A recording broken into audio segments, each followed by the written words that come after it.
News today में देखते हैं पहली खबर। एक रिपोर्ट के अनुसार भारत में 2023 में वैश्विक स्तर पर सबसे लंबे समय तक इंटरनेट शटडाउन किए गए थे। यह रिपोर्ट एक virtual private network tracker top 10 VPN ने जारी की है। इस रिपोर्ट के अनुसार 2023 में भारत में कुल 7,956 घंटों तक इंटरनेट पूरी तरह से बाधित रहा था दोस्तों। इससे लगभग 59.1 मिलियन इंटरनेट यूजर्स प्रभावित हुए थे। भारत में इंटरनेट शटडाउन के लिए कानूनी फ्रेमवर्क के बारे में देखेंगे, समझेंगे। एक मिनट। वर्तमान में इंटरनेट सेवाओं को बंद करने का आदेश मुख्यतः दूरसंचार सेवा अस्थायी निलंबन, लोक आपात और लोक सुरक्षा नियम 2017 दंड प्रक्रिया संहिता CRPC की धारा 144 के तहत जारी किया जाता है। दूरसंचार सेवा अस्थायी निलंबन, लोक आपात और लोक सुरक्षा नियम 2017 को भारतीय टेलीग्राफ अधिनियम 1885 के तहत अधिसूचित किया गया था। केवल संघ या राज्य के गृह सचिव ही इंटरनेट शटडाउन का आदेश जारी कर सकते हैं। एक समिति इस आदेश की 5 दिनों के भीतर समीक्षा करती है। अपराह्य परिस्थितियों में केंद्र के गृह सचिव द्वारा अधिकृत संयुक्त सचिव या उससे ऊपर के स्तर का अधिकारी या राज्य का गृह सचिव इंटरनेट शटडाउन का आदेश जारी कर सकता है। शटडाउन के आदेश को जारी करने के प्रमुख आधारों में शामिल है सार्वजनिक आपातकाल, लोक सुरक्षा, भारत की संप्रभुता और अखंडता को बनाए रखना आदि। इसके अलावा 2017 के नियम एक समीक्षा समिति के गठन का भी प्रावधान है। इसकी अध्यक्षता संघ के मामले में कैबिनेट सचिव और राज्य के मामलों में मुख्य सचिव जैसा भी मामला हो करते हैं।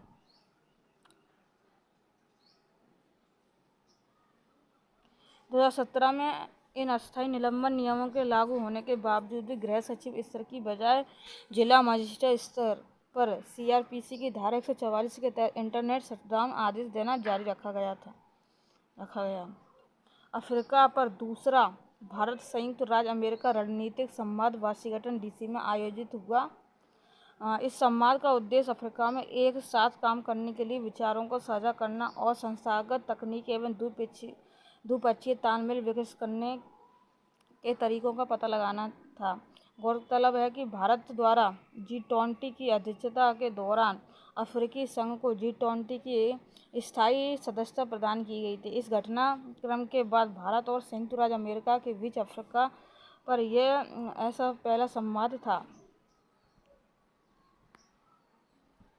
सामरिक महत्व। अमेरिका भारत की समुद्री रक्षा नीति हिंद महासागर क्षेत्र में व्यापार को समुद्री डकैती से बचाने आदि दृष्टि से महत्वपूर्ण है। आर्थिक महत्व। अमेरिका में तेल, गैस, खनिज जैसे प्राकृतिक संसाधनों का विशाल भंडार मौजूद है। इस तरह अफ्रीका का बढ़ता बाजार भारतीय व्यवसायियों के लिए मांग और आपूर्ति दोनों पक्षों हेतु अवसर प्रदान करता है।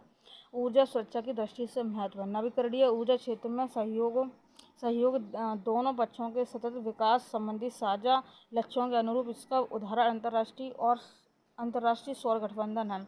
बहुपक्षीय दृष्टि से महत्व। संयुक्त राष्ट्रमंडल और गुट निरपेक्ष आंदोलन जैसे बहुपक्षीय मंचों पर अफ्रीकी देशों के साथ सहयोग भारत के वैश्विक प्रभाव तथा दक्षिण सहयोग की संभावनाओं को बढ़ाता है। भारत अफ्रीकी संबंधों में चुनौतियाँ। चीन कारक, belt and road initiative BRI और निवेश के माध्यम से अफ्रीका में चीन का बढ़ता प्रभाव अमेरिका में भारत के हितों के लिए चुनौती उत्पन्न करता है। सुरक्षा। अफ्रीका के कई देश लगातार संघर्ष और राजनीतिक अस्थिरता के दौर से गुजर रहे। इससे भारतीय निवेश, भारतीय प्रवासियों और भारत द्वारा समर्थित विकास परियोजनाओं पर खतरा व जोखिम बना रहता है। नस्लीय तनाव। अफ्रीकी छात्र भारत में उनके उत्पीड़न और नस्लीय भेदभाव की शिकायत करते रहते हैं।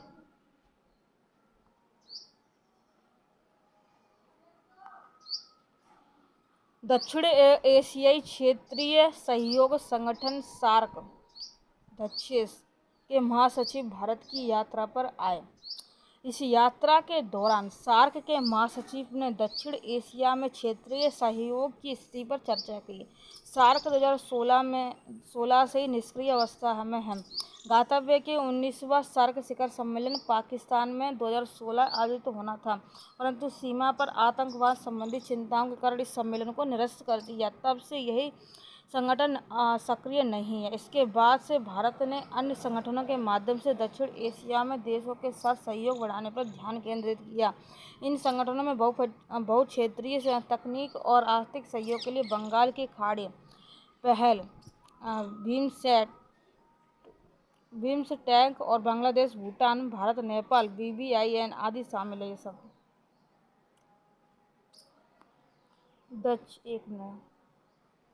दक्षिण एशियाई क्षेत्रीय सहयोग संगठन सार्क या दक्षेस के बारे में बात करेंगे।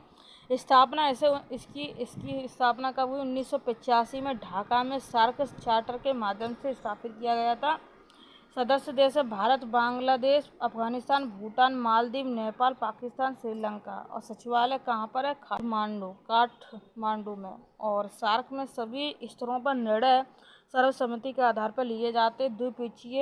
द्विपक्षीय विवादास्पद मुद्दों को इसके विचार विमर्श से बाहर रखा गया। भारत के लिए सार्क का महत्व, यह भारत की नेबरहुड फर्स्ट नीति का केंद्रीय स्तंभ है। यह क्षेत्र के साझा मुद्दों से निपटने के लिए मंच प्रदान करता है। यह दक्षिण एशिया क्षेत्र के आर्थिक एकीकरण के लिए महत्वपूर्ण मंच है। सार्क की विफलता के लिए उत्तरदायी कारण, भारत और अन्य देशों के बीच अर्थव्यवस्था, भौगोलिक इत्यादि के आधार पर विषमता मौजूद है। भारत और पाकिस्तान के बीच मतभेद सार्क के प्रभावी कामकाज में बाधा डालते हैं। सार्क के पास विवादों को सुलझाने या विवादों में मध्यस्थता करने की कोई व्यवस्था नहीं है। सुप्रीम कोर्ट ने निर्णय दिया कि राज्य उचित प्रक्रिया का अनुपालन किए बिना संपत्ति का अधिग्रहण कर सकता है। एक बार फिर से रिपीट करते हैं। सुप्रीम कोर्ट ने निर्णय दिया कि राज्य उचित प्रक्रिया का अनुपालन किए बिना संपत्ति का अधिग्रहण नहीं कर सकता। सुप्रीम कोर्ट ने कोलकाता नगर निगम और अन्य बनाम विमल कुमार साहा एवं अन्य मामले में निर्णय दिया कि कानून का पालन किए बिना भूमि अधिग्रहण असंवैधानिक होगा। शीर्ष न्यायालय ने यह भी कहा है कि संविधान के अनुच्छेद 300A में उपबंधित संपत्ति का अधिकार संवैधानिक अधिकार व मानवाधिकार दोनों की प्रगति। अनुच्छेद 300A में कहा है कि किसी व्यक्ति को उसकी संपत्ति से कानून के प्राधिकार कानून की उचित प्रक्रिया से ही वंचित किया जा सकता है, अन्यथा नहीं। सुप्रीम कोर्ट के निर्णय के मुख्य बिंदु पर एक नज़र देखेंगे।